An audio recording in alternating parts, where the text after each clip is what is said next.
1980s Olympia Olympiette Special. It's a bit of a strange model. From what I can tell, there are basically no manuals, no guides, no videos really, even to explain most of its features, one of which is hidden. It does actually have touch controls for pressure, and also, most importantly, how you take it apart. It's quite different in that aspect. One thing that I do like about it is that it has a sort of angled box-like case, which is a bit like a Cybertruck, not that we endorse those. However, it also has these strange, almost Lego block rails on the side, which are a bit confusing to open, and likewise how you get the spool cover off. Main features on this typewriter: no videos. 4 years later, someone's got to do it. Red, black, and imprint selector.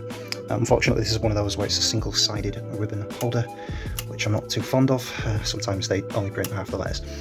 You have your paper release here, tension, the carriage release button, the carriage arm, the spacing selectors, the platen, and to be honest, that's kind of it really. It also has the selectors for left and right ribbons, so I'm guessing you'll need eyelets on this machine.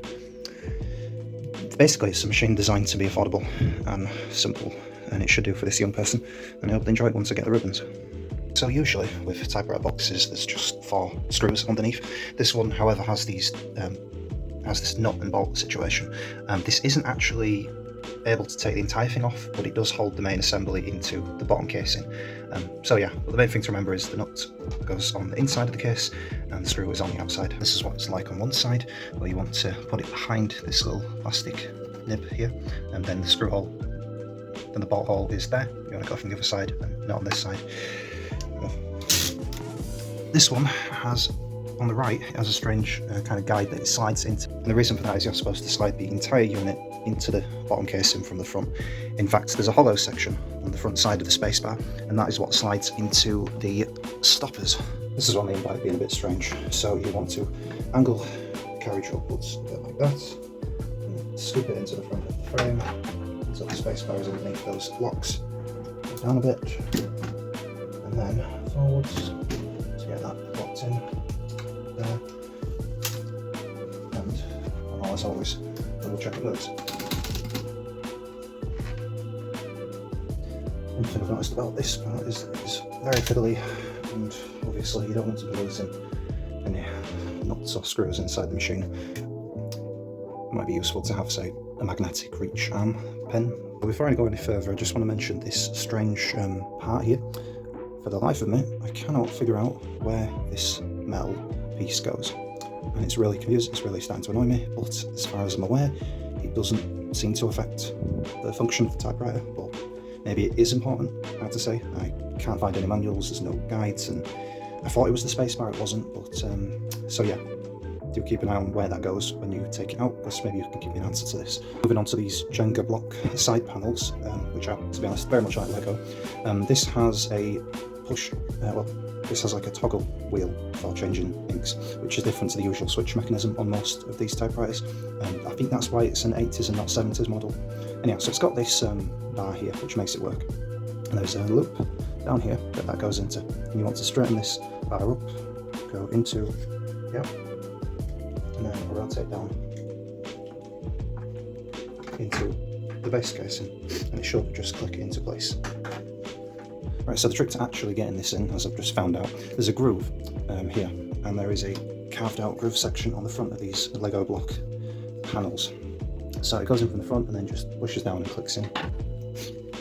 So just to go over that again, there is a groove here on the front of these side panels. It slots in through the front of the faceplate on either side. Now, the annoying part is you have to bend the plastic out for it to slot into place. And once you've done that, these prongs should click in. There's no flex to them as far as I can see, so that makes a lot of sense. And then you should hear a click. Same as before, when you actually want to get these out of the frame, these are the things that you need to keep an eye out for. Well, they don't press all, basically. Old plastic, old rubber, however you want to call it. I was sort of prising the side of the panels with a screwdriver, which allowed it to pop out. So that must be one way of doing it. Like I said, there's no videos whatsoever on this, so I'm on my own. As for the spool cover, it is kind of strange. It's similar to the prongs that you would see on a brother, but there's not really much give on them. It's almost like plastic on plastic. Probably these rubber pieces have degraded. Put a tiny bit of oil, don't know if that'll make it better, but this is my suggestion for opening this up because it is a bit of a stubborn gate. So I push on the front of this panel here, and that will move it a bit, and then I lift it, and that seems to work. And it seems that putting a bit of oil on these helps as well, because as you all know, this is a very old typewriter, 40 years old I think. Now, this looks more magnolia, kind of orange in person. Originally these typewriters were white, just to give you an example of what I mean. Quite a contrast as to what it became, probably in some smoke-filled rooms and all that. But that concludes this frame disassembly and reassembly. Going back to this mystery piece, shaped a bit like a nose and a mouth and a half a face silhouette. Any ideas where that's from, I would really appreciate it, because I'm so confused as to where it goes, what it's for, and hopefully it's not essential. Probably is, but we'll find out. I also noticed that when I put this all back together, those retaining pins, they actually slide out completely, which is why this is wobbling around a bit, because it turns out you can just pop them out and pop them back in. So that is probably the right way to do it. And well, now we know.